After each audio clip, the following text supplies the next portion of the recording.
আমাকে ডেকেছিলেন বাবা? বাবার ঘরে ঢুকে প্রশ্ন করলো আরিশ। পরনে টি শার্ট আর শর্টস, চুলগুলো এখনো ভিজে। হ্যাঁ, বসো।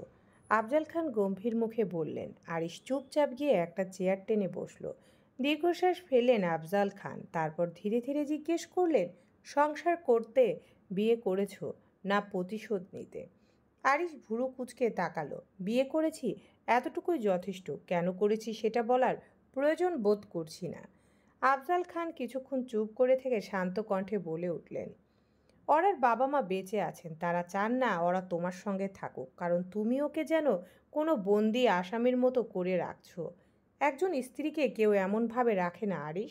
তুমি যদি এইভাবে চালিয়ে যাও, এক সময় ওরা নিজেই পালিয়ে যাবে। আরিশ ঠোঁট বাঁকিয়ে মৃদু হাসলো। সেই হাসিতে কেমন যেন নির্লিপ্ত ব্যঙ্গ লুকিয়ে আছে। আফজাল খান জানেন ছেলের এই বেপরোয়া হাসির মানে সতর্কবার্তা। ওরা কি নিয়ে যাবে আমার কাছ থেকে? যদি ওদের অত ক্ষমতা থাকতো বিয়েটাই আটকাতে পারতো। সেটা তো পারেনি, তাই তাদের চাওয়া না চাওয়ায় আমার কিছু যায় আসে না। আমি বিয়ে করেছি ছাড়ার জন্য নয়, নিজের কাছে রাখার জন্য। থাকো, কেউ তো মানা করছে না, কিন্তু ভালোভাবে রাখো ওকে। আত্মীয় স্বজন পরিচিতজন কাউকে দেখা করতে দাও না, কথা বলতে দাও না। এসব কী ধরনের আচরণ? আরিশ উঠে দাঁড়ালো, ভেজা চুলে হাত চালিয়ে হালকা হাসলো আবারও। আফজাল খান শুধু তাকিয়েই রইলেন। কারোর সঙ্গে কথা বলার দরকার নেই। আমার বউ আমি সামলাবো। ও শুধু আমার হবে, আমার মতো করে। এই বলে ঘুরে দাঁড়ালো সে, হনহনিয়ে রুম থেকে বেরিয়ে গেল। আফজাল খান কিছুক্ষণ স্থির হয়ে চেয়ে রইলেন, তারপর ধীরে চোখ বন্ধ করলেন। সুলাইমান মল্লিকের ফোনের কথা মনে পড়ল। কিছুক্ষণ আগে জানতে চেয়েছিলেন আরিশ এমন আচরণ কেন করছে। আফজাল তখন কিছুই বলতে পারেনি। ভেবেছিল কথা বলে হয়তো ছেলেকে বোঝানো যাবে, কিন্তু এখন বুঝতে পারছেন বোঝানো নয়, আরিশকে বদলানোই অসম্ভব। শাওয়ারের নিচে উদ্ভ্রান্ত হয়ে বসে আছে অরা। জল টুপটাপ করে ঝরছে তার কাঁধে, চুলে, মুখে। যে সময়ও থেমে গেছে এই বাথরুমের ভেতর। কতক্ষণ ধরে এভাবে বসে আছে খেয়ালই নেই। নিজের সঙ্গে এক অদ্ভুত লড়াই চড়ছে তার ভেতরে।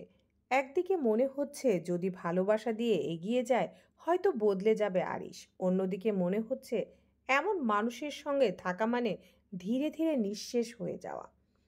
আর কিছুদিন এভাবে চললে দম বন্ধ হয়ে মরে যাবে সে। এই ভয়টা তাকে কুরে খাচ্ছে। কিন্তু যাবে কোথায়? বাবার বাড়ি ফিরলে আরিশ নিশ্চিত আবারও ফুয়াদকে আক্রমণ করবে। সোলাইমানের মল্লিকের চাকরিটাও চলে যাবে। তাহলে আশ্রয় কোথায় তার? কার কাছে যাবে ওরা? চিন্তাগুলো এলোমেলো হয়ে কিলবিল করছে মাথার ভেতরে। জলের সঙ্গে মিশে যাচ্ছে চোখের পানি। শরীরের ভারী লাগছে, মন ভীষণ ক্লান্ত, যেন এখনই ঘুমিয়ে পড়বে মেঝেতে। ঠিক তখনই দরজা খোলার শব্দ। ওরা নিভু নিভু চোখে তাকিয়ে দেখলো দরজার ফাঁক দিয়ে ভেতরে ঢুকছে আরিশ। তারপর আর কিছুই দেখার সুযোগ হলো না ওরার। আরিশ এসে প্রথমেই শাওয়ারটা বন্ধ করে দিল। ওরার কপালে হাত রাখতে আটকে উঠল, বরফের মতো ঠান্ডা। জ্ঞান হারিয়েছে সে। রাগে দেয়ালে ঘুষি মারল আরিশ। মেয়েটা এতক্ষণ ধরে বসেছিল কেবল তার ভয়ে। ব্যাপারটা ভাবতেই বুকটা কেমন মোচের দিয়ে উঠল। অপরাধ বোধে ডুবে গেল সে। ওরাকে কোলে তুলে নিয়ে ওয়াশরুম থেকে বেরিয়ে এলো। বিছানায় শুয়ে ওরার ভেজা কাপড় বদলে দিল। চুলগুলো সাবধানে তোয়ালে দিয়ে মুছে হেয়ার ড্রায়ার চালিয়ে শুকাতে লাগলো। মাঝে মধ্যে ওর হাত পা ছুঁয়ে শরীরের তাপমাত্রা পরীক্ষা করছিল। Little bird, open your eyes please, তাকাও আমার দিকে। কোনো সাড়া নেই। ওরার হাত পা পানিতে ভিজে ফ্যাকাশে হয়ে গেছে। আরিশ ওর কপালে চুমু খেলো, তারপর ধীরে ধীরে হাত পা ঘষে শরীরটা উষ্ণ করার চেষ্টা করলো। তবুও কোনো প্রতিক্রিয়া নেই। চুল শুকিয়ে দিয়ে কিছুক্ষণ নিঃশব্দে তাকিয়ে রইল আরিশ। মনে মনে ভাবলো এই মেয়েটার সাথে এত কঠিন না হলেও তো হতো। নিজেকে প্রশ্ন করে বসলো আরিশ, কিন্তু আফসোস কোনো প্রশ্নের উত্তর খুঁজে সে পেল না। আরিসের ঠোঁটের কোণে হাসি ফুটল হঠাৎ। অরার খুব কাছাকাছি চলে গেল সে। অবচেতন অরাকে নিজের করে নিল সে। আরিসের গভীর স্পর্শে নড়ে চড়ে উঠল অরা। অস্পষ্ট স্বরে সেই স্পর্শের গভীরতা জানান দিচ্ছে মেয়েটি। আরিস তার সবটুকু উষ্ণতা বিলাতে ব্যস্ত হয়ে গেছে। অরা টাল সামলাতে না পেরে ধীরে ধীরে চোখ মেলে তাকালো। আরিসের সমস্ত শরীর ঘামছে। কপাল বেয়ে ঘামের ফোঁটা আর ঠোঁটের উপর পড়তেই শিউরে উঠল অরা। আরিশ মুচকি হাসল, ঠোঁট দিয়ে ঘামটুকু শুষে নিল। অরাও চোখ বন্ধ করে ফেলল। আরিশ অরাকে স্বাভাবিক হতে দেখে স্বস্তির নিঃশ্বাস ছাড়ল। ধীরে ধীরে অরাকে ছেড়ে দিয়ে বিছানায় ক্লান্ত শরীরটা নিয়ে বসে রইল। অরা চুপচাপ রইল, মনে মনে ভাবল, এমন স্বামী কি চেয়েছিলাম যে ঘুমের ঘোরেও আদর করা মিস করবে না। দীর্ঘশ্বাস ছাড়লো অরা। মানুষটাকে স্বামী ডাকতেও কেমন অস্বস্তি লাগে। অক্টোবরের রাত, হালকা ঠান্ডা হাওয়া বইছে শহর জুড়ে। রাস্তার বাতিগুলো কুয়াশায় ঝাপসা, কোথাও কোথাও চায়ের দোকান থেকে ভেসে আসছে ধোঁয়া আর আলাপের গন্ধ। দূরে কুকুরের ডাক, কোনো রিকশার টুংটাং শব্দ, সব মিলিয়ে এক নিস্তব্ধ অথচ জীবন্ত শহর। চাঁদের আলোয় ভেজা এই রাত যেন বিষণ্ণ অথচ সুন্দর। মল্লিক বাড়ির ড্রয়িং রুমে আলোচনা চলছে। মূল বিষয় হলো অরার জীবনের অশান্তি। অরার জীবনের অশান্তি। আর ওরাকে কয়েকবার কল করেও পেল না রুকসানা। বিকেলে আফজাল খানের সাথে কথা বলছিলেন সোলাইমান, তবে তারপরও কোনো কিছু জানাননি আফজাল। আহির সেই থেকেই কেমন চুপচাপ বসে আছে। ফুয়াদ ঠিক এইটাই খটকা লাগছে, কারণ আহির এইসব ব্যাপারে অন্তত এতটা চুপচাপ থাকার মানুষ নয়। ফুয়াদ জিজ্ঞেস করলো, কি ভাবছো তুমি? ফুয়াদের প্রশ্নে মুচকি হাসলো আরিশ। ফোন হাতে নিয়ে স্ক্রিনে মনোযোগ দিয়ে কিছু একটা করলো, তারপর বলল সে, আমি অরার সাথে কথা বলবো। আগে প্রথমে জানতে হবে ওরা এই বিষয়ে বিয়েতে খুশি কি না। যদি খুশি না হয় তাহলে তাহলে ওরাকে নিয়ে আসবো, আমি সোজা আমেরিকা নিয়ে যাব। রোকসানা মল্লিক অবাক হলেন আহিরের কথায়। কি বলছো তুমি? আরিশ কখনোই ওরাকে ছাড়বে না, ও শান্তিতে রাখবে না, আর না ছাড়বে। আমার মেয়েটা একটা টক্সিক সম্পর্কে বাধা পড়েছে। দীর্ঘশ্বাস ছাড়লেন সোলাইমান মল্লিক। আহিরের দিকে তাকিয়ে বললেন, সম্ভব হলে দূরে কোথাও চলে যেতাম। এখানে থাকলে আরিশটা আমাদের শান্তিতে বাঁচতে দেবে, আর না তো ওরাকে কোথাও যেতে দিবে। আমি সব কিছুর ব্যবস্থা করছি, তোমরা সব কিছু গোছানো শুরু করো। আমি ওরার সাথে কথা বলবো, যে কোনোভাবেই হোক সেটা। আহিরের এমন ভয়ঙ্কর কথা শুনে সবাই অবাক হলো। ছেলেটা ঠিক কী করতে চাইছে বুঝতে পারছে না কেউ। কিন্তু ওরা তো আরিশের স্ত্রী, দূরে সরে গেলেও বা কী হবে? আর আমরা কতদিন দেশের বাইরে থাকবো আহির? দেশে তো ফিরতেই হবে। 3-4 মাস পর এমনি সব ঠিক হয়ে যাবে মামা। ওরাকে দিয়ে ডিভোর্স পেপার পাঠিয়ে দেব, ঝামেলা শেষ। রোকসানা দীর্ঘশ্বাস ছাড়লেন। ডিভোর্স? ডিভোর্স শব্দটা শুনে বুকের বাম পাশে কেমন চিনচিনে ব্যথা অনুভব করলেন তিনি। কিন্তু যেখানে ভালোবাসার চেয়ে কষ্ট বেশি, সেখানে বিচ্ছেদ হয়তো মুক্তি। সোলাইমান মল্লিক ধীরে মাথা নিচু করলেন। ঠিক আছে, তুই যা বললি তাই হোক। আগে ওরার সাথে কথা বল, তারপর দেখা যাবে। আহির মাথা নেড়ে সম্মতি জানালো কেবল। ফুয়াদ আড়ালে দীর্ঘশ্বাস ছাড়ল। না জানি তার বোনের কপালে কি আছে। ওরার শারীরিক অবস্থা ভালো না, গতরাত থেকে প্রচণ্ড জ্বর। সারা রাত জেগে পাশে ছিল আরিশ। কখনো রুমাল ভিজিয়ে কপালে রেখেছে, কখনো থার্মোমিটার দেখেছে, কিন্তু সবই করেছে নিঃশব্দে। কিছুই মনে নেই ওরার। অবচেতন অবস্থায় সে টের পায়নি। ওর যত্নে আরিশ এক মুহূর্তের জন্য চোখ বন্ধ করেনি। যদি সে জানতো, হয়তো আজ পালানোর চিন্তাটাও মাথায় আনতো না। হ্যাঁ, সকাল থেকে তার মাথায় একটাই চিন্তা ঘুরছে, পালিয়ে যেতে হবে। এই মানুষটার সঙ্গে সারা জীবন থাকা অসম্ভব। আরিশের ভালোবাসার ভেতরে একটা ভয়ানক শ্বাসরোধ আছে, যা সহ্য করার মতো নয়। ওরার জ্বর কিছুটা কমেছে, কিন্তু শরীর এখনো দুর্বল। ওরা বিছানায় আধশোয়া হয়ে নিজের হাতের উপর ভর দিয়ে বসে আছে। চোখের ক্লান্তি, মনে অস্থিরতা। আরিশ আজ অফিসে গেছে, গুরুত্বপূর্ণ মিটিং ছিল বলে। যাওয়ার সময়ও যেন ওরাকে চোখে চোখে রেখেছিল সে। তবুও বেরিয়ে গেছে। ওরা মনে মনে হালকা হাসলো। আরিশ আশেপাশে না থাকলে যেন একটু নিঃশ্বাস নেওয়া যায়। ঠিক তখনই দরজার বাইরে থেকে ভেসে এলো কোমল কণ্ঠ, ভাবি, আসবো। ওরা তাকালো দরজার দিকে। এসো এসো। রুমে ঢুকলো তামান্না, হাতে দুধের গ্লাস। হেসে বলল, এই নিন ভাবি, গরম দুধ। খেলে শরীরটা ভালো লাগবে। ওরা নাক কুঁচকে ফেলল। দুধ আর ডিম দুটোই তার চিরশত্রু। মাথা নাড়িয়ে বলল, এসব খেতে ভালো লাগে না তামান্না আপু।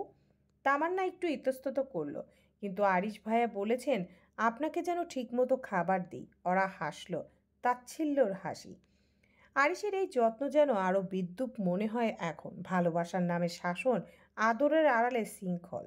তবুও তামান্নাকে কিছু বলল না, শুধু ঠান্ডা গলায় বলল, রেখে যাও। তামান্না মাথা নিচু করে গ্লাসটা টেবিলে রেখে চুপচাপ বেরিয়ে গেল। দরজা বন্ধ হতেই ওরা দীর্ঘশ্বাস ফেলল। গ্লাসটার দিকে তাকিয়ে মনে হলো এই দুধে যেন তার সমস্ত বন্দিত্ব মিশে আছে। সে জানে আজই কিছু একটা করতে হবে। আজ না পালালে হয়তো আর কোনো দিনও পারবে না। খানবাড়ির ড্রয়িং রুমে বসে আছে ফুহাদ ও আহির। আরিশের অফিসে যাওয়ার পরপরই দুইজন মিলে অরার সাথে দেখা করতে চলে এসেছে। তামান্না কিছুক্ষণ আগে অরাকে গিয়ে ওদের আসার খবরটা জানালেও ওরা এখনো ড্রয়িং রুমে এসে পৌঁছায়নি। ফুয়াদ একটু আধটু ভয় লাগছে। হুট করে যদি আরিশ এসে পড়ে তাহলে তো অরার সাথে আলাদা করে কথা বলাও যাবে না। কেমন আছো ভাইয়া? আচমকা অরার কণ্ঠস্বর শুনে ভাবনার ছেদ পড়ল ফুয়াদের। আহিরও তাকালো ওর দিকে। দীর্ঘক্ষণ ধরে নিঃশব্দে কেমন শুকিয়ে গেছে মেয়েটা। চোখের নিচে কালি, মুখে ক্লান্তির ছাপ। দীর্ঘশ্বাস ফেলল আহির। ভালো আছি, তুই কেমন ওরা? শরীর খারাপ নাকি? এমন লাগছে যে। ওরা ফুয়াদের পাশে এসে বসেছে ইতিমধ্যেই। তামান্নাকে আগেই চা নাস্তা তৈরি করতে বলে এসেছিল সে। এদিকে বাড়ির অন্য সবাই যে যার কাজে ব্যস্ত। আমি ঠিক আছি। বাবা মা কেমন আছে? ভালো নেই, গম্ভীর গলায় বলল ফুয়াদ। তুই কি এই বাড়িতেই থাকতে চাস? সত্যি করে বলবি। অরার চোখে জল এসে গেল। আহিরের বুকের ভেতরটা মোচড় দিয়ে উঠল তাতে। তবুও অরার কথা ঘোরাতে চাইল। আহির ভাইয়া না। হু, কেমন আছিস? আহির হেসে বলল। ওরাও জোর করে একটুখানি হাসলো। এই তো ঠিক আছি। এসব কথা বাদ দে, শোন। আমি কদিনের জন্য দেশে এসেছি, তারপরে আমেরিকা ফিরে যাব। মামা মামি ফুয়াদকেও সাথে নিয়ে যাব এখন। তুইও যাবি আমাদের সঙ্গে। তাহলে এই বাড়িতে আর থাকতে হবে না তোকে। সত্যি? সত্যি বলছো তুমি? ওরার মুখে অবিশ্বাস্য মেশানো আনন্দের ঝিলিক। সত্যি কি সে আরিসের ছায়া থেকে মুক্তি পাবে? হ্যাঁ মেহরিন, সব ব্যবস্থা আমি করে নিচ্ছি। শুধু তোর মতামত দরকার। তুই কি এখানে থাকতে চাস না আমাদের সঙ্গে আমেরিকা যাবি? আমি যাব ভাইয়া। আমি এখানে থাকতে পারছি না আর। ফুয়াদের হাত মুষ্টিবদ্ধ হয়ে গেল। তার প্রিয় বোনকে কেউ এত কষ্ট দিয়েছে ভাবতেই শরীর আগুন জ্বলছে। ভাবি। তামান্নাটাকে চমকে উঠল ওরা। চোখ মুখ মুছে ওড়না গায়ে নিল। পেছন ফিরে তাকালো। তামান্নার হাতে ট্রে নিয়ে দাঁড়িয়ে। এখানেই রাখো সব। আচ্ছা। তামান্না টেবিলে খাবার রেখে বলল, কিছু দরকার হলে ডাক দিও ভাবি। ওরা কেবল মাথা নেড়ে সম্মতি জানালো। এসবের কোনো দরকার নেই, গর্জে উঠল ফুয়াদ। এই বাড়ির পানি পর্যন্ত খেতে ইচ্ছে করে না আমার। এমন সময় আফজাল খান এসে পড়লেন, মুখে স্পষ্ট অনুতাপ। মেয়ে হিসাবে ওরাকে আমি ঠিকমতো দেখভাল করতে পারিনি, বললেন তিনি। ফুয়াদ কিছুই বলল না, চুপচাপ তাকিয়ে রইল। আহির সুযোগ বুঝে ওরার নতুন সিমের নাম্বারটা নিয়ে নিল, যাতে অন্তত টেক্সে কথা বলা যায় প্রয়োজনে। দুই ভাইয়ের সাথে কথাবার্তা শেষে রুমে ফিরে এলো ওরা। মনে এক অদ্ভুত হালকা অনুভূতি, যেন মুক্তির হাতছানি দিচ্ছে তাকে। দীর্ঘদিন পর আশা নামের একটা ক্ষীণ আলো জ্বলেছিল ওর ভেতর। কিন্তু ঠিক তখনই ফোনটা কেঁপে উঠল। স্ক্রিনে ভেসে উঠল আরিশ কলিং। ভেতরটা কেঁপে উঠল অরার। আনন্দের জায়গায় দখল করে নিল ভয়। থরথর হাতে কলটা রিসিভ করলো সে। হামিম বার্ড। আরিশের কণ্ঠটা নরম, কিন্তু তাতে ভয় মিশে আছে। ফুয়াদ আর আহিরের সাথে কি কথা হলো তোমার? ওরা কেন এসেছিল? চমকে উঠল ওরা। আরিশ জানলো কিভাবে? কে বলল তাকে? এক মুহূর্তে মনে হলো হয়তো বাড়ির কেউ বলেছে, অথবা না না, আরিশ এমনও করতে পারে। রুমে সিসি ক্যামেরা লাগিয়ে রেখেছে কিনা কে জানে। তেমন কিছু না, কাপা গলার স্বর বলল ওরা। আহির ভাইয়া বহু বছর পর দেশে ফিরেছেন, তাই দেখা করতে এসেছিলেন। থেমে থেমে উচ্চারিত প্রতিটি শব্দে ভয় মিশেছিল। কিন্তু আরিশের রাগ কিছুতেই কমল না। আরিশের সামনে ওরাকে বসে থাকতে হয়েছে, আহিরের সামনে ওরাকে বসে থাকতে হয়েছে, এই ভাবনাতেই রক্ত গরম হয়ে উঠেছে তার। রাতে কথা হবে, ঠান্ডা গলায় বলল আরিশ। এখন খেয়ে নিও, বলে কল কেটে দিল। অরার বুক ধুকপুক করছে। মনে হচ্ছে আজ রাতটা আবারও ভয়ানক কিছু নিয়ে আসবে। বিছানায় এলিয়ে পড়ল ও। চোখ বন্ধ করলেই নিজের জীবনটা পুতুলের মতো মনে হয়, যাকে ইচ্ছে মতো নাচায় তেজরিন খান আরিশ। নিজের কোনো ইচ্ছে নেই, কোনো স্বপ্ন নেই। দীর্ঘশ্বাস ফেলল ওরা। মনে মনে ভাবল, এবার আর চুপ থাকবো না। যাই হোক, এবার রুখে দাঁড়াতে হবে। একটা মানুষ আরেকটা মানুষকে এভাবে টর্চার করতে পারে না। সেটা আরিশকে বিয়ে না করলে বুঝতে পারতো না সে। তালহাকে গিয়ে চা দেয় তামান্না। তসলিমা খাতুন তামান্নার দিকে চায়ের কাপটা এগিয়ে দিলেন। ঠিক আছে। তামান্না চুপচাপ চায়ের কাপটা নিয়ে রান্নাঘর থেকে বেরিয়ে দোতলার দিকে এগোলো। এর মধ্যে সাবিহা মাকে খুঁজতে খুঁজতে রান্নাঘরে এসে উপস্থিত হয়েছে। তাসলিমা খাতুন মেয়েকে অসময়ে রান্নাঘরে দেখে চমকালেন বটে। মা, তুমি এখানে? আর আমি সারা বাড়ি খুঁজছিলাম। লম্বা নিঃশ্বাস ছাড়ল সাবিহা। তসলিমা খাতুন বললেন, কি এমন দরকার যে সারা বাড়ি খুঁজছিলি? সাবিহা এসে মায়ের পাশে দাঁড়িয়ে বলল, বন্ধুরা মিলে সাজেক ট্যুরে যাচ্ছে, আমাকেও খুব করে সাথে নেওয়ার চেষ্টা করছে, কি করব। তোমার বাবা চাচাদের কাছে গিয়ে বলো, এ বাড়িতে কেউ কখনো একা একা ট্যুরে যায়নি। তোমাকে যেতে দেওয়া হবে কি না সে বিষয়ে আমি জানি না। হাল ছাড়ল না সাবিহা, মায়ের গলা জড়িয়ে ধরে বলল, এবার ও মা, প্লিজ এরকম বলিও না। আরিশ ভাইয়াকে বলো না তুমি, উনি রাজি থাকলে আর কেউ না করবে না। তসলিমা খাতুন চায়ের কাপগুলো সব ঠিকঠাক আছে কিনা দেখে নিলেন। সন্ধ্যাবেলায় এ বাড়িতে সকলের চা না হলে চলেই না, বিশেষ করে আফজাল খান এবং তালহার। ওনারা দুজন হলেন চা পাগল। আরিশ ফিরুক বাসায়, তারপর সময় সুযোগ বুঝে কথাটা তুলব। এমনিতেই মন মেজাজ খারাপ থাকে ওর, না জানি নিজেও শান্তিতে থাকে আর না তোকেও ওরাকেও শান্তিতে থাকতে দেয়।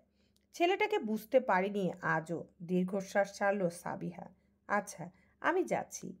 তাসলিমা খাতুন কিছু বললেন না। সাবিহা রান্নাঘর থেকে বেরিয়ে গেল। শুধু তালহা ভাই। দরজার বাইরে দাঁড়িয়ে আছে তামান্না, হাতে ধোয়া ওঠা চায়ের কাপ, কণ্ঠে এক মিষ্টি অপ্রস্তুত সুর।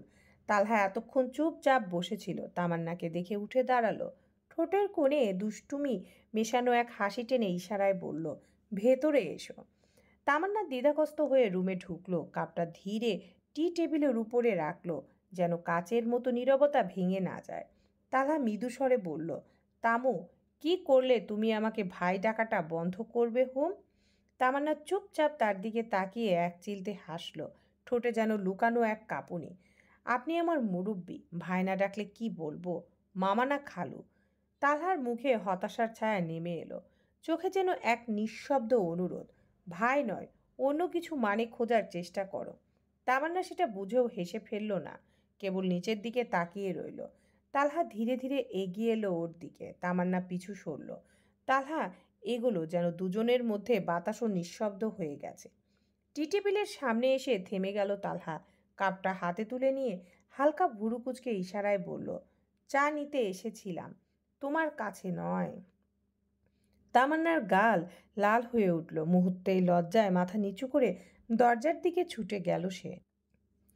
তালহা হেসে উঠল এবার। দরজার দিকে তাকিয়ে ফিসফিস করে বলল সে, তুমি না বুঝলেও তামু, আমি তো বহুদিন ধরেই শুধু তোমাকেই দেখি, শীঘ্রই মনের কথা জানিয়ে দেব।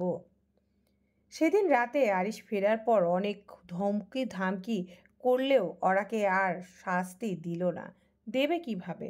ওরার অসুস্থ চেহারা দেখে আরিশের মায়া মায়া লেগেছিল, তাই শাস্তি হিসাবে কেবল ওরার হাত দুটো বেঁধে রেখেছিল রাতে।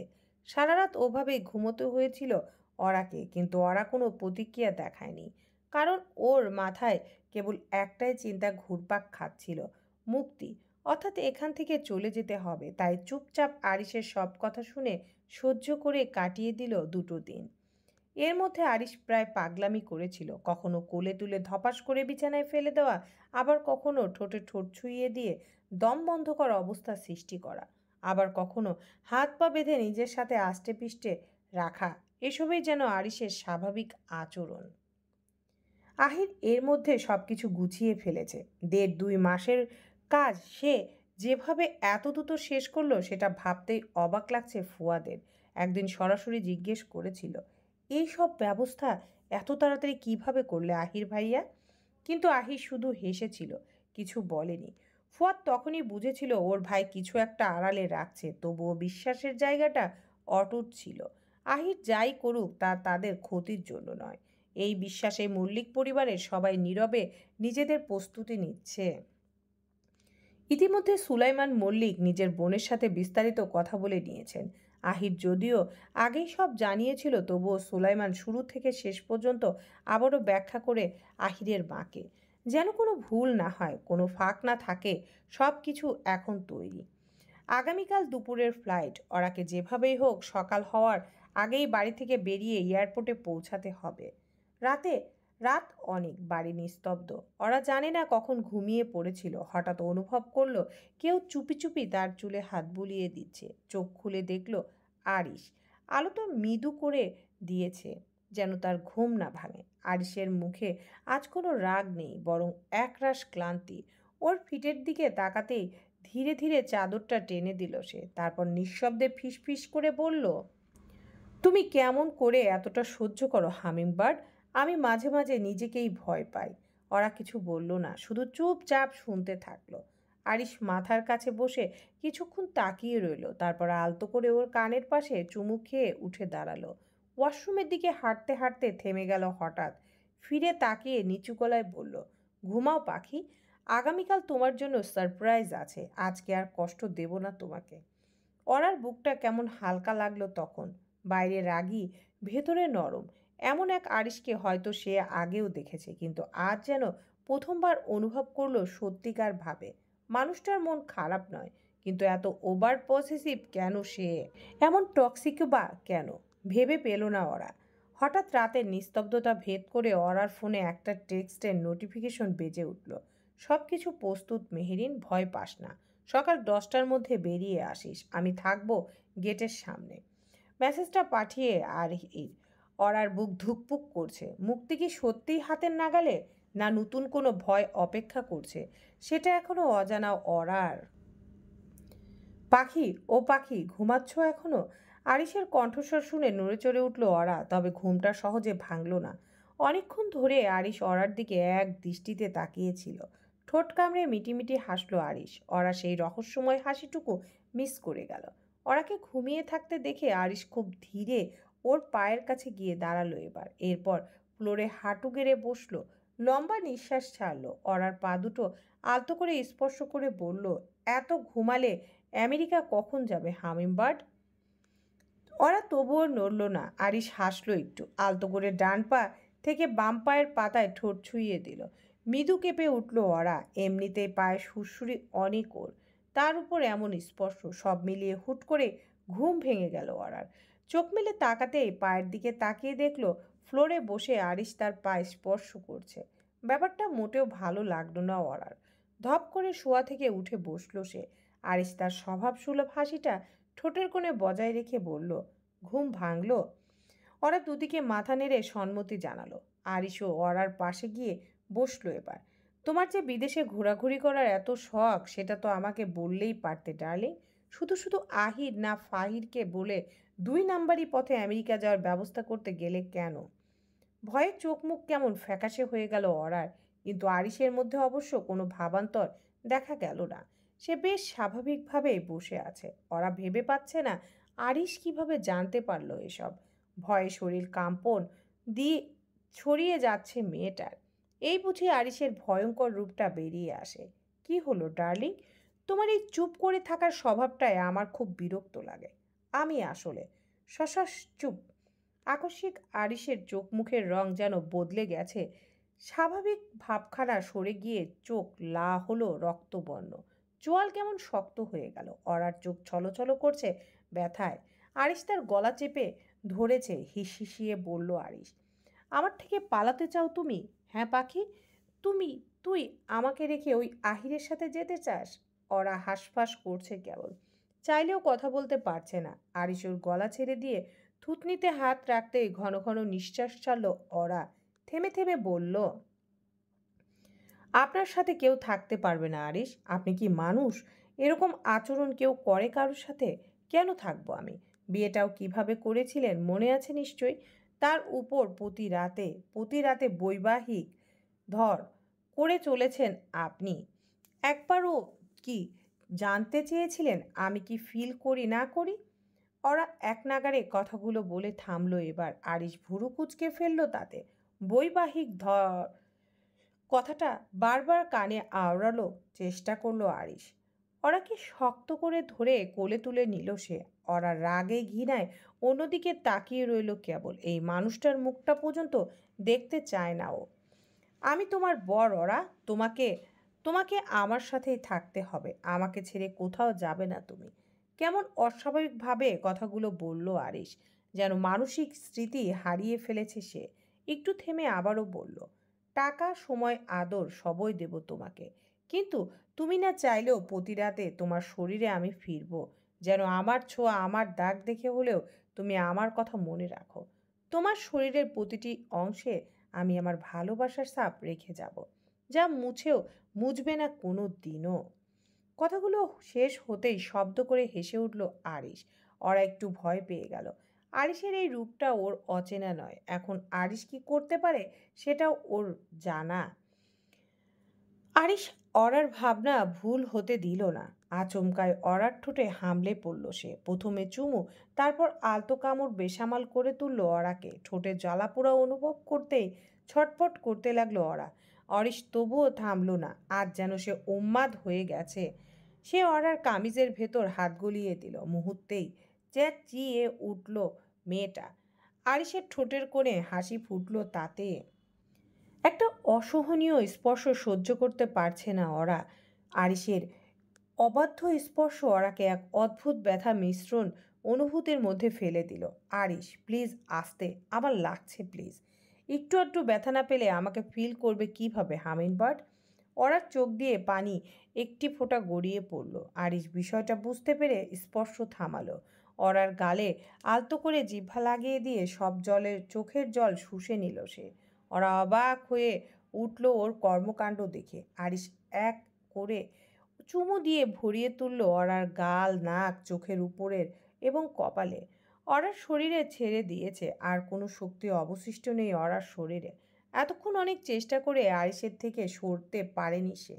ছোট্ট পাখি, ও ছোট্ট পাখি, কষ্ট হচ্ছে? ফুপিয়ে কেঁদে উঠল ওরা। আরিশের কি হলো কে জানে। সেও ওরাকে আলতো করে বুকের মাঝখানে চেপে ধরল এবার। মাথায় হাত বুলিয়ে দিতে লাগলো। ওরার শরীর থরথর করে কাঁপছে। বুঝতে পেরে পিঠেও হাত বুলিয়ে দিল আরিশ। ওরা নিজের অজান্তেই ওকে শক্ত করে জড়িয়ে ধরল। হয়তো একটা সম্বল চাইছে সে, যাকে বুকে জড়িয়ে মন হালকা করতে পারবে। আর হয়তো সেই কারণে আরিশকেই পেয়ে এমনভাবে জড়িয়ে আছে সে। I am sorry little bird, I am sorry. আমি মনে করেছিলাম এভাবে আদর করলে তুমি আমার সাথে থাকবে, অন্য মহিলাদের মতো পরকীয়ায় জড়াবে না কখনো। জানো, ওই যে মহিলা আমার বাবাকে রেখে অন্য একজনের সাথে চলে গেল, একটিবারও আমার দিকে ফিরেও তাকায়নি সে। স্বামী সন্তান রেখে অন্য পুরুষের সাথে চলে গিয়েছিল তিনি। তাই তাই আমার মনে হয় সেই বিষয়টা আমাকে ভেতর থেকে একটু অসুস্থ করে রেখেছে। ওরা কিছু বলল না, বলতেও ইচ্ছে করছে না। মন ও শরীর উভয়ই দুর্বল লাগছে ভীষণ। আরিশ ওরাকে আস্তে আস্তে শুইয়ে দিল এবার। পাশে শুয়ে বলল, বিশ্বাস করো, আমি তোমাকে এতটা কষ্ট দিতে চাই না, কিন্তু আমি মাঝে মাঝে নিজের উপর নিয়ন্ত্রণ রাখতে পারি না। বিশেষ করে যখন মনে হয় আমার থেকে কিছু হারিয়ে যাবে বা যেতে পারে, তখন আরও ডেসপারেট হয়ে যাই। কিন্তু আমি এরকম আচরণ করতে চাই না, আবারও না করেও পারি না। কি করব আমি? ওরা ছলছল দৃষ্টিতে আরিশের দিকে তাকালো এবার। আরিশের চোখেও জল। কেমন অসহায় লাগছে মানুষটাকে। অরার মনটা নরম, তাই আরিশের জন্য মায়া হচ্ছে। আরিশ অরার কপালে চুমু খেলো। ভালোবাসায় বিশ্বাস করি না আমি, আমাদের মধ্যে সেরকম কিছু নেই ওরা, কিন্তু আমাদের মধ্যে একেবারে কিছুই নেই তেমনটা নয়। দীর্ঘশ্বাস ছাড়ল ওরা। কালিমা পড়ার পর আপনা আপনি যে টান সৃষ্টি হয় তা অস্বীকার করা কি সহজ? আরিশ যেমন হোক, তাকে পুরোপুরি বাদ দেওয়ার কথাও ভাবতে পারেনি ওরা। আমাকে একটু বুকে নিবে পাখি, একটু? আসুন। ওরা ম্লান কণ্ঠে বলল। দু হাত বাড়িয়ে দিল আরিশের দিকে। আরিশের চোখে মুখে আনন্দের ঝিলিক দেখা গেল। ওরার বুকে মুখ গুজল সে। যাক, অন্তত লোকটা শান্ত হয়ে গেছে ভেবে স্বস্তির নিঃশ্বাস ছাড়ল ওরা। কিন্তু আরিশ কি আহিরের কোনো ক্ষতি করে ফেলল? অরার মন খচখচ করছে। আরিশকে বুঝিয়ে শুনিয়ে যেভাবেই হোক এখান থেকে বেরিয়ে যেতে হবে তাকে। আরিশকে শান্ত করতেই ওরা এখন চুপ করে আছে। সম্পর্কেও পুরোপুরি শেষ করবে কিনা জানে না ওরা, তবে আরিশের সাথে এই মুহূর্তে সে থাকতে পারছে না, থাকা সম্ভব হচ্ছে না আর।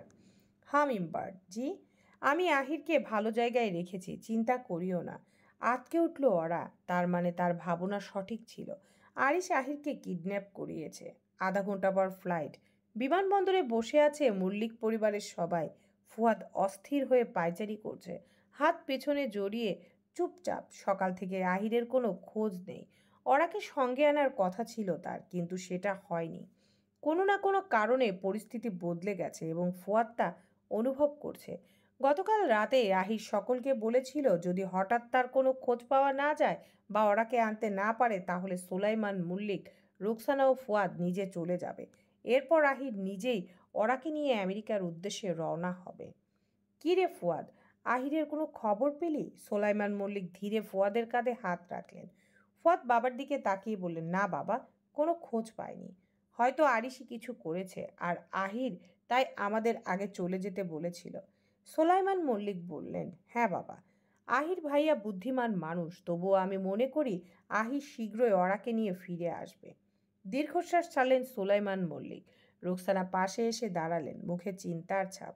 মন মানছে না ফুয়াদ, ওরাকে রেখে এভাবে চলে যাওয়া, বললেন তিনি। মা, ভাইয়ার কথা মানতে হবে, আমার বিশ্বাস সব ঠিক হয়ে যাবে। ফুয়াদ বলল, কণ্ঠ দৃঢ়তা।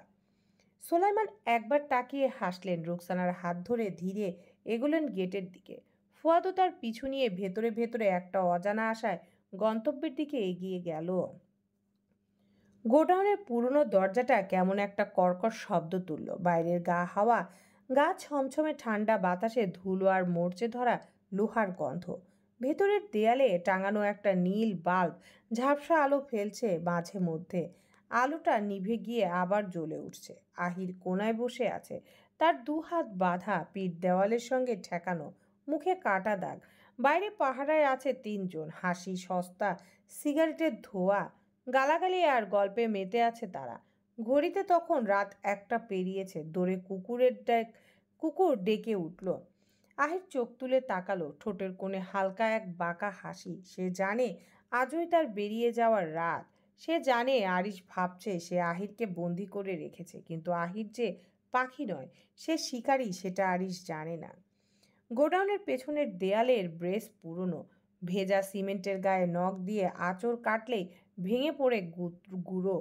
গত 2 দিন ধরে আহির নিজের বাঁধন আলগা করার সময়গুলো এমনভাবে সাজিয়েছিল যেন প্রতিটা শব্দ ওদের কানে না পৌঁছায়। সে টের পেয়েছে কখন কে ডিউটি বদলায়, কে ঘুমায়, কে বাইরে গিয়ে ফোনে কথা বলে।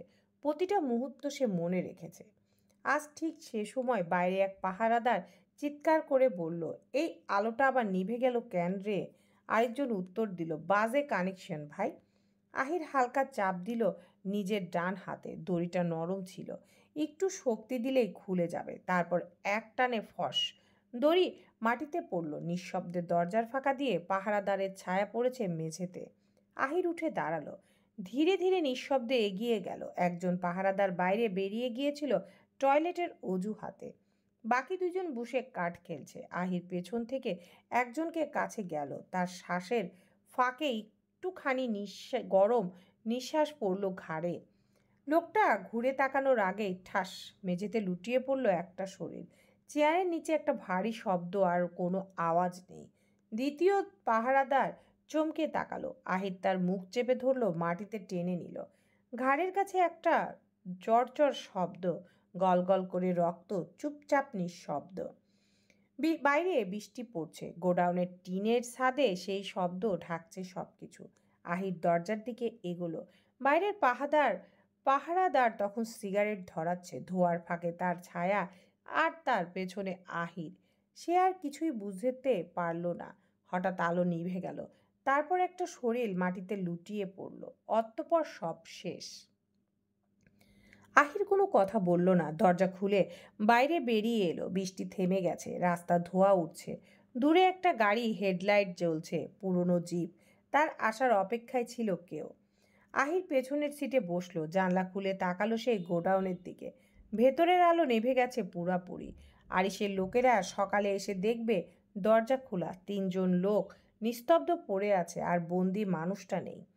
এসব ভেবে আহিরের ঠোঁটের কোণায় হাসির রেখাটা আরেকটু চওড়া হয়ে গেল। গতকাল থেকে ওরা শুধু অপেক্ষায় ছিল কখন আহির তার সঙ্গে যোগাযোগ করবে, কিন্তু সব আশায় ভেঙে গেল যখন আরিশ হঠাৎ ফোনটা কেড়ে নিল তার হাত থেকে।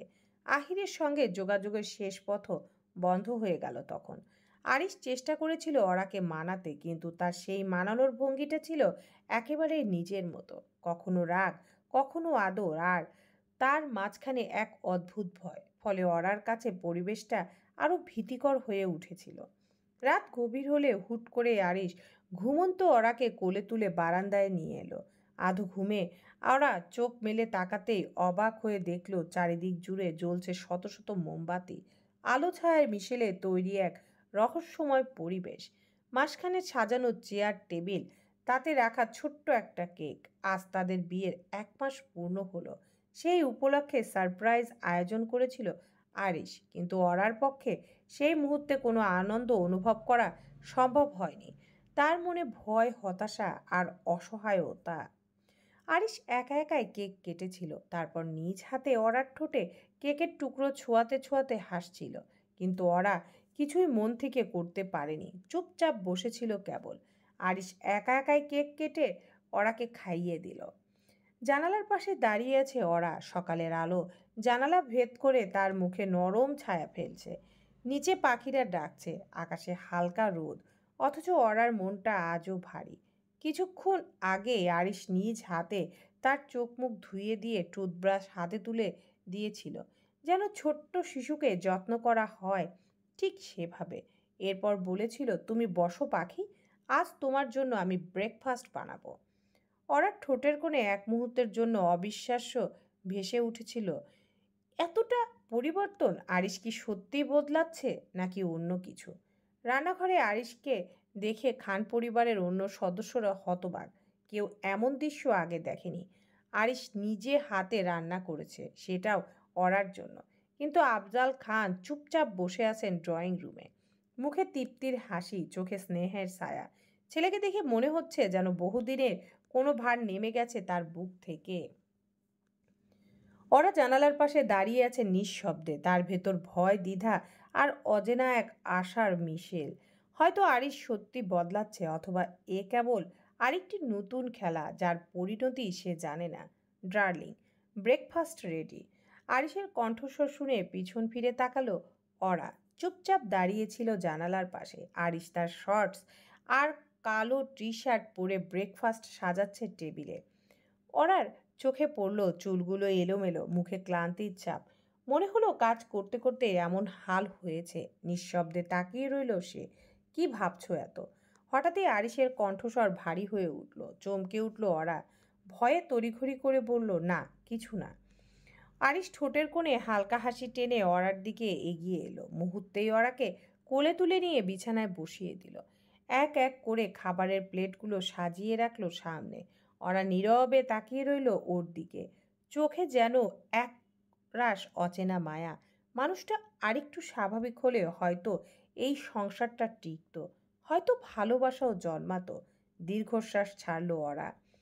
ওরার মনে পড়ে গেল সকালে ফুপির বাড়িতে ফোনে কথা বলার কথা। বাবা মা ও ফুয়াদ ভাইয়া ভালো আছেন নিশ্চিন্তে, তবে আহির এখনো দেশে আছে। ওরাকে নিয়ে আমেরিকা যাবার পরিকল্পনাতেই সে গা ঢাকা দিয়েছে। হা করো, খাইয়ে দিচ্ছি। ওরা বাধ্য মেয়ের মতো মুখ খুলল। প্রতিবার চামচ মুখে দেওয়ার সময় আরিশের চোখে এক অদ্ভুত দীপ্তি, যেন সে ভালোবাসার নয়, নিজের দখলের আনন্দ নিচ্ছে। আমার ফোনটা কখন দিবেন? ভীত সন্ত্রস্ত কণ্ঠে প্রশ্ন করলো ওরা। আরিশ কোনো উত্তর দিল না, শুধু ঠান্ডা দৃষ্টিতে তাকিয়ে খাওয়াতে লাগলো। সেই নীরবতায় ওরার বুকের ভেতর আরো ভয় জাগলো। ফোনের দরকার কি? এইবার কণ্ঠে কড়া সুর। আর ওরা মাথা নিচু করে নীরব রইল। খাওয়ানোর শেষে হলে তামান্নাকে ডেকে থালা বাসন সরিয়ে নিতে বলল আরিশ। কিছুক্ষণ পরই অফিসের পোশাক পরে রেডি হতে শুরু করলো সে। ওরা নীরবে তাকিয়ে আছে। কাট শার্ট, টাই, ঘড়ি, ফর্মাল গেটআপে আরিশকে দারুণ লাগছে। কিন্তু সেই দারুণের ভেতরে লুকিয়ে আছে ভয়, যন্ত্রণা আর অদৃশ্য এক কারাগার। হঠাৎ পেছন থেকে আরিশ এসে ওরাকে শক্ত করে জড়িয়ে ধরল। বুকের ভেতর তীব্র ধুকপুকানি শুরু হলো ওরার। ওর শরীর শক্ত হয়ে গেল। পাখি, ওভাবে কি দেখছিলে? না, কিছুই না। দেখছিল তো, আমি দেখেছি। আরিশ মুচকি হেসে অরার মুখের উপর পড়ে থাকা চুলগুলো কানের পাশে সরিয়ে দিল। কণ্ঠস্বর নামিয়ে বলল, লুকিয়ে লুকিয়ে আমায় দেখো কেন? রেজিস্ট্রি করা বর তোমার আমি। চাইলে প্রকাশ্যে যেভাবে খুশি দেখতে পারো, যতক্ষণ খুশি। শেষ কথাগুলো ফিসফিস করে বলল ওর কানের পাশে। গরম নিঃশ্বাস ছুঁয়ে গেল অরার গাল, শরীর কেঁপে উঠল হালকা, চোখ বন্ধ হয়ে এলো অজান্তে।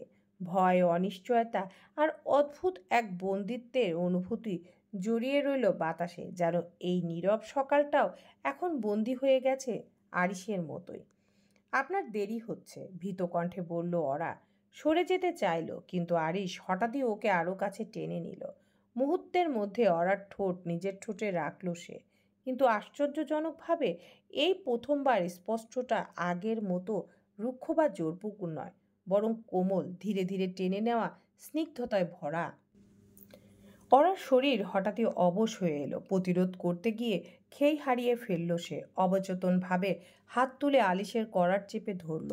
সেই ছোঁয়া পেতেই আলিশের ঠোঁটের কোণে এক চওড়া হাসি ফুটে উঠল। মুহূর্তেই ওর শক্ত হাত পিঠে গিয়ে পড়ল। এতটাই প্রবল টান যেন অরাকে শরীরের ভেতর ঢুকিয়ে নিতে চায় সে।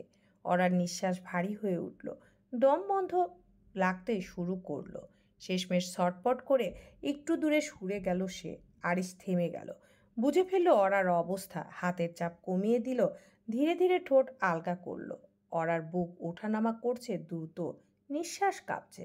সে হাঁপাতে হাঁপাতে মুখ ফিরিয়ে নিল। আরিশ মৃদু হাসলো, হাত বাড়িয়ে অরার ঠোঁটের কোণে লেপ্টে থাকা লিপস্টিকের দাগ আঙ্গুল দিয়ে আলতো করে মুছতে লাগলো। আমি আশেপাশে থাকলে লিপস্টিক দেবে দেবে না, বলল নিচু কণ্ঠে। আমি তোমার লিপস্টিকের আসল স্বাদ, ঠোঁটের আসল স্বাদ চাই, এই কেমিক্যালের না। ওরা কিছু বলল না, শুধু নিঃশব্দে মাথা নেড়ে সম্মতি জানালো। তার এই নিরুপায় অনুগত ভাবটা যেন আরিশকে আরো তৃপ্ত করলো। এমন অনুগত্যই তো তার সবচেয়ে প্রিয়।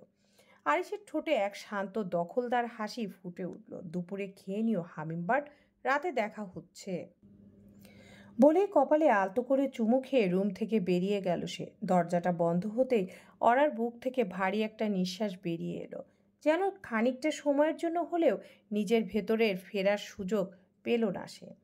আরিশ লিভিং রুমে ছেড়ে দরজার দিকে এগোচ্ছিল আরিশ। হঠাৎ তসলিমা খাতুনের ডাক শুনে থমকে দাঁড়ালো সে। বলুন, স্বভাবসুলভ গম্ভীর কণ্ঠ, কিন্তু পেছন ফিরে তাকালো না। সামনে তাকিয়ে সংক্ষিপ্তভাবে উত্তর দিল। এদিকে আফতাব খান কিছুক্ষণ আগেই বাইরে বেরিয়েছেন, আর আফজাল খান নিজের ঘরে ব্যস্ত। পুরো নিস্তলাটা এখন প্রায় নীরব। তসলিমা আশেপাশে একবার তাকিয়ে নিলেন, তারপর নিচু স্বরে বললেন, তোমার সঙ্গে একটু জরুরি কথা ছিল। কিসের? আরিশের কণ্ঠে হালকা বিরক্তি। তসলিমা খানিকটা ইতস্ত করে বললেন, কিছুক্ষণ আগে একজন ডেলিভারি বয় এসেছিল, ওরার সঙ্গে কথা হলো তার। কিন্তু আমি যখন ওরাকে জিজ্ঞেস করলাম, সে বলল সে কিছুই অর্ডার করেনি। এই কথাটা শুনে আরিশের ভুরু কুঁচকে গেল, স্পষ্ট বিরক্তি ফুটে উঠল মুখে। সকাল সকাল গুরুত্বপূর্ণ মিটিং আছে অফিসে, দেরি হচ্ছে, তার মধ্যে এই সব আজগুবি বিষয় শুনতে হচ্ছে। যেখানে ওরা নিজে থেকে দরজা পর্যন্ত আসে না, সেখানে অনলাইনে অর্ডার দেওয়া বা ডেলিভারি বয়ের সঙ্গে কথা বলা অযৌক্তিক। তাছাড়া আরিশ বাসাতেও ছিল সারাটা সকাল। রুম থেকে কখন বের হলো? তাসলিমাকে ভুল দেখেছেন? সিসিটিভি ফুটেজ দেখলেই বোঝা যাবে, মনে মনে বলল আরিশ। কিন্তু এখন না, মিটিংটাই আগে জরুরি। ওকে, শুধু এতটুকু বলেই হনহনিয়ে বেরিয়ে গেল সে। তাসলিমা খানম হতবুদ্ধির মতো দরজার দিকে তাকিয়ে রইলেন। তার মনে কেমন অস্বস্তি কাজ করছে। ঠিক তখনই সিঁড়ি বেয়ে নিচে নামছিল তালহা। মুখে এক চিলতে বিরক্তের হাসি নিয়ে বলল, মা, তুমি এসব নিয়ে মাথা ঘামাও কেন? ভাইয়া তো এমনিতেই অদ্ভুত আচরণ করে, ভাবিকে বন্দি করে রাখে। ভাব, এখন আবার ডেলিভারি বয়ের ব্যাপারে চিন্তা ধরলে কেন? তসলিমা দীর্ঘশ্বাস ফেললেন। মাথা ঘামাচ্ছি কারণ অরার মুখে অদ্ভুত একটা ভয় দেখেছি তালহা। মনে হচ্ছে ওর ঠোঁটের উপরের হাসিটা পুরোটাই মিথ্যে। যাকগে এসব, তুই গিয়ে বস, তামান্না নাস্তা দিচ্ছে। তালহা মুখে কিছু না বলে মাথা নেড়ে সম্মতি জানালো কেবল। ব্যস্ত শহরের ট্রাফিক পেরিয়ে অবশেষে নিজের অফিসে পৌঁছালো আরিশ। সূর্যের আলো জানালার কাছে আটকে মৃদু গরম সরাচ্ছে। বুকের পকেট থেকে কার্ড বের করে স্ক্যান করতেই দরজা বিপ করে খুলে গেল। রিসিপশন পার হয়ে সোজা নিজের ক্যাবিনে। কম্পিউটার অন করে ফাইল খুলতে গিয়েও হাত থেমে গেল ওর। মনটা আজ কাজের মধ্যে নেই একেবারেই। অফিসের কাচের দেয়াল পেরিয়ে বাইরে তাকিয়ে রইল। দূরের আকাশ মেঘ জমেছে, তবে তার মাথায় জমে থাকা চিন্তার মেঘ আরও ভারী। স্যার, প্রেজেন্টেশনটা রেডি, আপনি একবার দেখবেন। সামনে এসে দাঁড়ালো সুমাইয়া, তার জুনিয়র অফিসার। আরিশ চমকে তাকালো, যেন অন্য জগৎ থেকে ফিরে এলো। হ্যাঁ হ্যাঁ, দাও।